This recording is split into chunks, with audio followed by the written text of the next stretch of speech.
ಆತ್ಮೀಯ ಮತದಾರ ಬಂಧುಗಳೇ, ನಿಮ್ಮೆಲ್ಲರಿಗೂ ನಮಸ್ಕಾರ. ಇಂದು ನಾನು ವಿಶೇಷ ಸಮಗ್ರ ಪರಿಷ್ಕರಣೆ ಅಂದರೆ SIRಗಾಗಿ ನಿಮ್ಮ ಎನ್ಯುಮರೇಷನ್ ಫಾರ್ಮ್ ಹೇಗೆ ಭರ್ತಿ ಮಾಡಬೇಕು ಎಂಬುದರ ಬಗ್ಗೆ ಮಾಹಿತಿ ನೀಡಲಿದ್ದೇನೆ.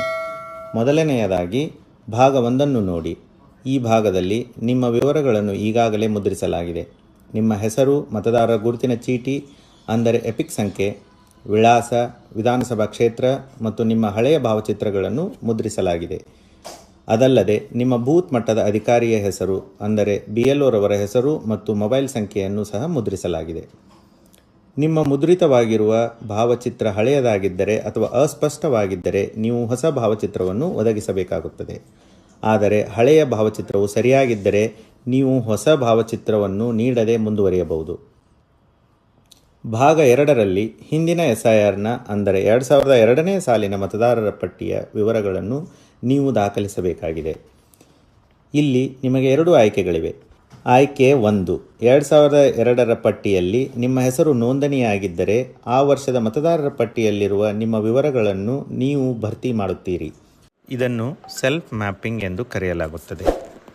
ಆಯ್ಕೆ 2, ಒಂದು ವೇಳೆ 2002ರಲ್ಲಿ ನಿಮ್ಮ ಹೆಸರು ನೋಂದಣಿಯಾಗದಿದ್ದರೆ ನೀವು ನಿಮ್ಮ ತಂದೆ, ತಾಯಿ, ಅಜ್ಜ ಅಥವಾ ಅಜ್ಜಿಯವರ 2002ರ ಮತದಾರರ ಪಟ್ಟಿಯ ವಿವರಗಳನ್ನು ಒದಗಿಸಬೇಕು.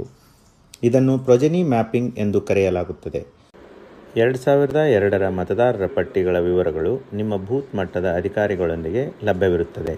ಅದಲ್ಲದೆ ಮುಖ್ಯ ಚುನಾವಣಾಧಿಕಾರಿಯವರ ವೆಬ್ಸೈಟ್ co.karnataka.gov.in ಮತ್ತು ಭಾರತ ಚುನಾವಣಾ ಆಯೋಗದ ವೆಬ್ಸೈಟ್ voters.eci.gov.in ಹಾಗೂ ECI ನೆಟ್ ಅಪ್ಲಿಕೇಶನ್ನಲ್ಲಿ ಸಹ ಲಭ್ಯವಿರುತ್ತದೆ.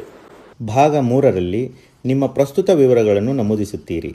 ದಯವಿಟ್ಟು ಗಮನಿಸಿ, ಇಲ್ಲಿ ನಿಮ್ಮ ಜನ್ಮ ದಿನಾಂಕವನ್ನು ಕಡ್ಡಾಯವಾಗಿ ನಮೂದಿಸಬೇಕು. ಆದರೆ ನಿಮ್ಮ ಆಧಾರ್ ಮತ್ತು ಮೊಬೈಲ್ ಸಂಖ್ಯೆಗಳನ್ನು ನಮೂದಿಸುವುದು ಐಚ್ಛಿಕವಾಗಿರುತ್ತದೆ. ಅದರೊಂದಿಗೆ ನೀವು ಕುಟುಂಬ ಸದಸ್ಯರ ಹೆಸರುಗಳನ್ನು ಒದಗಿಸಬೇಕು. ಇದರಲ್ಲಿ ನಿಮ್ಮ ತಂದೆ, ಪೋಷಕರು, ತಾಯಿಯವರ ಹೆಸರು ಹಾಗೂ ಮದುವೆಯಾಗಿದ್ದರೆ ಗಂಡ ಅಥವಾ ಹೆಂಡತಿಯ ಹೆಸರನ್ನು ನಮೂದಿಸಬಹುದು. ಒಂದು ವೇಳೆ ಅವರ ಎಪಿಕ್ ಸಂಖ್ಯೆ, ಮತದಾರರ ಗುರುತಿನ ಚೀಟಿ ಸಂಖ್ಯೆ ನಿಮ್ಮ ಬಳಿ ಇದ್ದರೆ ನೀವು ಅದನ್ನು ಸಹ ನಮೂದಿಸಬಹುದು.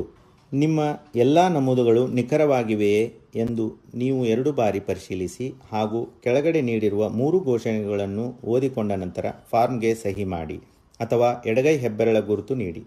ನಿಮ್ಮ ಅನುಪಸ್ಥಿತಿಯಲ್ಲಿ ನಿಮ್ಮ ಪರವಾಗಿ ನಿಮ್ಮ ಕುಟುಂಬದ ಯಾವುದೇ ವಯಸ್ಕ ಸದಸ್ಯರು ನಿಮ್ಮೊಂದಿಗಿನ ಸಂಬಂಧವನ್ನು ನಮೂದಿಸಿ ಸಹಿ ಮಾಡಬಹುದು. ಸಹಿ ಮಾಡಿದ ನಂತರ ಫಾರ್ಮನ್ನು ನಿಮ್ಮ ಬೂತ್ ಮಟ್ಟದ ಅಧಿಕಾರಿಯವರಿಗೆ ಅಂದರೆ BLO ರವರಿಗೆ ಹಸ್ತಾಂತರಿಸಿ. ನಂತರ BLO ಸ್ವತಃ ಫಾರ್ಮ್ಗಳಿಗೆ ಸಹಿ ಮಾಡುತ್ತಾರೆ. ಅವರು ಅಧಿಕೃತ ದಾಖಲೆಗಳಿಗಾಗಿ ಒಂದು ಪ್ರತಿಯನ್ನು ಇಟ್ಟುಕೊಳ್ಳುತ್ತಾರೆ ಮತ್ತು ಇನ್ನೊಂದು ಪ್ರತಿಯನ್ನು ನಿಮಗೆ ಹಿಂತಿರುಗಿಸುತ್ತಾರೆ. ದಯವಿಟ್ಟು ಈ ಹಿಂತಿರುಗಿಸಿದ ಪ್ರತಿಯನ್ನು ಸುರಕ್ಷಿತವಾಗಿಟ್ಟುಕೊಳ್ಳಿ, ಏಕೆಂದರೆ ಇದು ನಿಮ್ಮ ಅಧಿಕೃತ ಸ್ವೀಕೃತಿಯಾಗಿರುತ್ತದೆ. ವಿಶೇಷ ಸೂಚನೆ: ಎನ್ಯುಮರೇಷನ್ ಫಾರ್ಮ್ ಜೊತೆ ಯಾವುದೇ ದಾಖಲೆ ಒದಗಿಸುವ ಅವಶ್ಯಕತೆ ಇರುವುದಿಲ್ಲ. ನಿಮ್ಮ ಅಮೂಲ್ಯ ಸಮಯಕ್ಕಾಗಿ ಧನ್ಯವಾದಗಳು.